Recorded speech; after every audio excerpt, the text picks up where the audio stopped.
I think Duane here in West Virginia.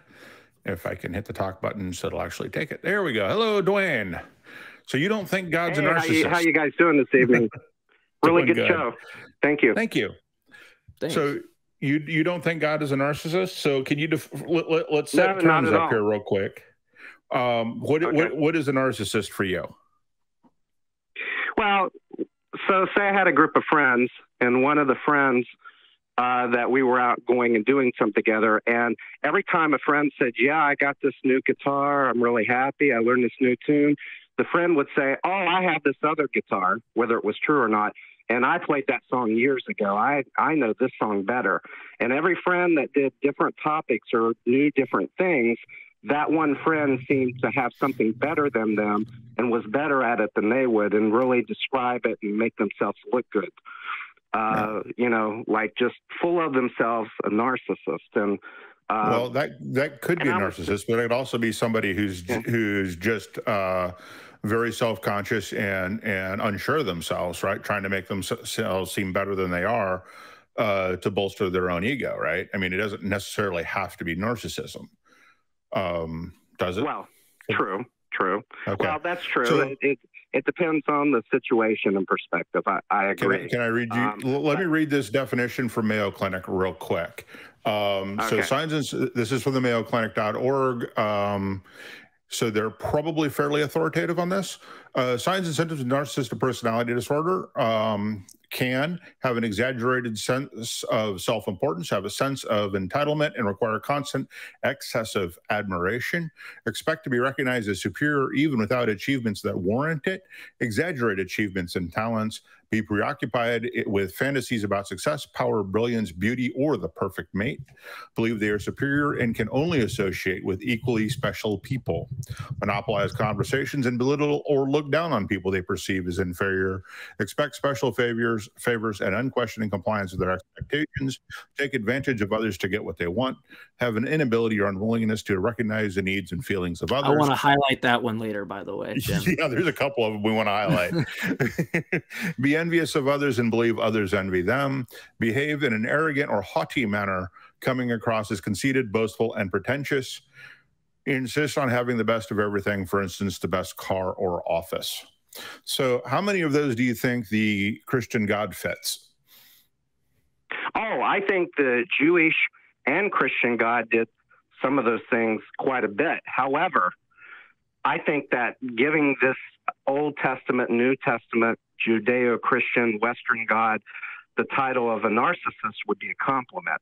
No, this God was mentally ill, psychosis, a psychotic, because one thing you didn't read in that definition was genocide and murder and slavery, which you guys had talked about with other people. And this God went way beyond those things in that definition. I think there's a big distinction between a narcissist and someone of a Hitler or like the movie American Psycho, that character, for example. That guy, so the definition, psychotic. The definition I read is from the narcissistic personality disorder.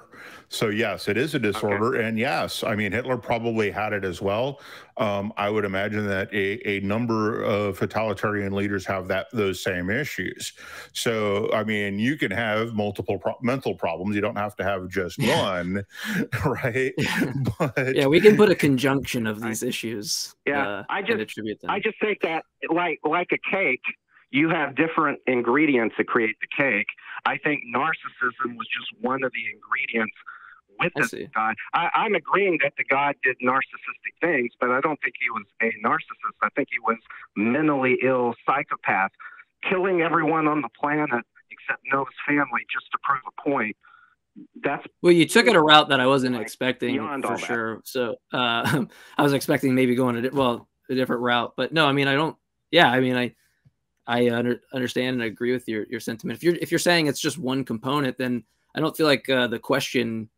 I feel like then you would just agree with the question, right? That he would have some qualitative property of narcissism, and then that's really all we're arguing for. We don't say that exhausts God's mental states. I agree, but I think he was way beyond that. I think like that question of is he a narcissist is more of a compliment, because he was way more than that. He was, I see, beyond. I mean, if you agree with everything in the Bible, he was beyond Hitler. I mean, he would be up to for trial crimes against humanity if he was in a court of law. So I think that that's one element that he was a narcissist, but it's not the whole picture. I think, just my opinion, I think that would be more of a compliment, just with all the other stuff he did. So yeah, well, narcissists use people and throw them away and tend to not care if they live or die. So there's a lot of those things that go into that. Trump but yeah, is a narcissist. Donald Trump would be a narcissist by definition. Yeah. But I think God way beyond that. So that's just my.